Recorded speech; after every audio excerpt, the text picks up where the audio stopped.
Alright,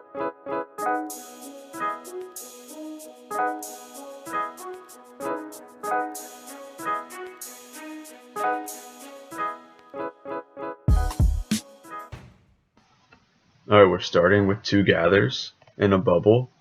We're going to marver the sides, kind of like a cylinder, a slight taper. This is going to allow us to go in the optic mold.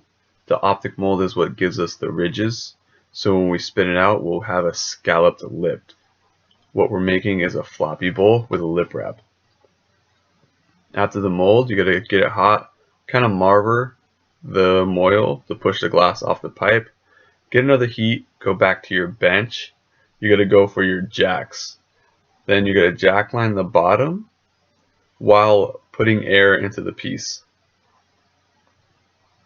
This jackline the bottom because we have an open-ended optic mold, so that piece actually touched the ground. So we're going to cut it off. One more heat, then we'll use the diamonds to cut that little jackline we started right off the bottom.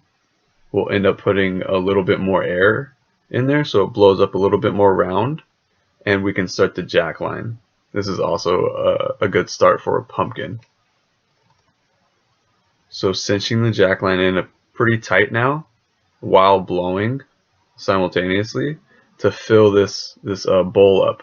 It's going to end up being close to a ball that we're going to put a bottom in and then punny. So shoring up the jackline again, angling out. You want the bowl to be away from the moil, so that's why you do that angle with the jacks. It's just called angling out.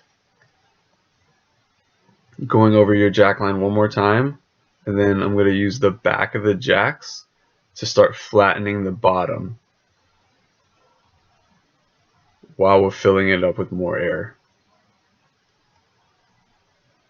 So shoring up the bottom, we have the punny, somewhat close to center, a little bit of water for the jackline, and then we'll tap it off. I bring the moil up to the metal so there's nothing getting in the way of the vibration hitting the jackline. Now that we have the bowl free from the blowpipe, we have the opportunity to work on it where the opening is. We're going to use the jacks to help prep for the lip wrap. We're not opening it too much because the bigger the hole, the longer it takes to get the lip wrap around. So if you keep it kind of small, it's going to be a little bit easier for the lip wrap. I'm going to true it up. 2 blades right now, just kind of getting it open and getting it prepped for, again, that lip wrap, using the back of my jacks to make sure it's flat. Pretty sure it's a blue lip wrap we're going to put on this. You'll be able to see after we spin it out. So assistant is making the lip wrap. I'm just keeping it as a holding pattern, flashing it. So I'm going to touch down, pull up a little bit, roll away from me so I can see what's going on. And then you don't need to cut it, you just kind of pull away and it should string off. If you roll towards you, you won't be able to see what's going on. So that's why you always roll away from you.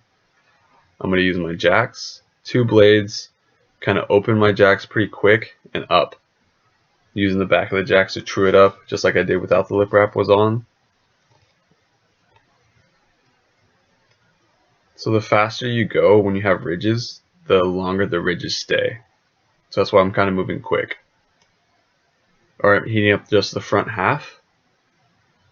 Using centrifugal force, spinning really fast. The outside, the ridges come out. And then I'm kind of angling the pipe down. So we're going to get that flop. And the scalloped edge is really from the optic mold. There you go.